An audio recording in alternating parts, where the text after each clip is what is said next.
Good morning. আজ হলো শনিবার, বাজে এখন সকাল 7:30 মতন।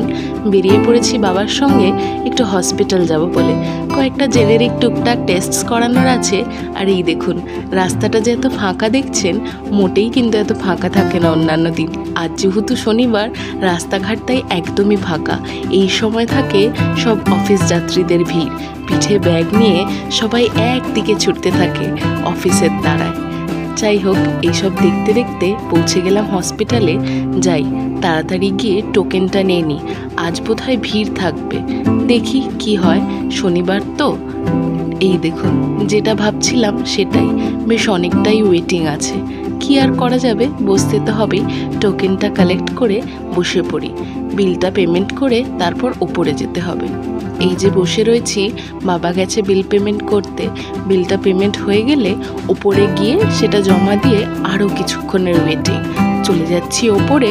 এইখানে বোধহয় গিয়ে আবার অনেকক্ষণ বসতে হবে, দেখি।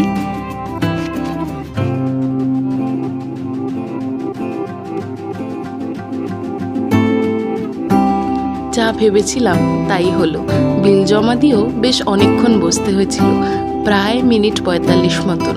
যাই হোক, নিজের টার্ন আসার ওয়েট করছিলাম। এই দেখুন, হয়ে গেছে স্যাম্পল দেওয়া। এবার চলে যাচ্ছি বাড়ির দিকে। সকালবেলা এই দিকটায় আসতে খুব একটা ভালো লাগে না, কেন বলুন তো? সকাল সকাল কি আর কারোর হসপিটাল আসতে ভালো লাগে? কিন্তু কয়েকটা কাজ এমনই থাকে যেগুলো সকাল সকাল না করলেই নয়। যাই হোক, আজকে ছুটির দিন, সকাল সকাল অনেক বড় একটা কাজ হয়ে গেল। এবার বাড়ি গিয়ে বাকি কাজগুলো সেরেই আজকে বেশ রিল্যাক্স করব, কারণ সব থেকে বড় কাজটা দিনের একদম সকাল সকাল হয়ে গেছে।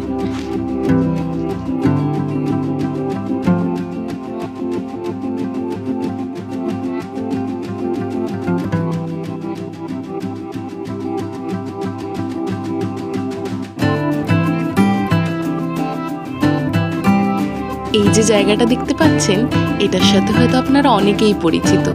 আমারও এটি একটা ভীষণ প্রিয় জায়গা। ছোটবেলার তো অনেক স্মৃতি আছেই, বড় হয়ে যাওয়ার পরও এখনও যেন সায়েন্স সিটি আসতে আমার ভীষণ ভালো লাগে। আমার বাড়ির এত কাছে থাকা সত্ত্বেও আমার কিন্তু সবসময় আসা হয় না। আপনারা কে কে এখনও সায়েন্স সিটি আসতে ভালোবাসেন, আমায় অবশ্যই লিখে জানাবেন।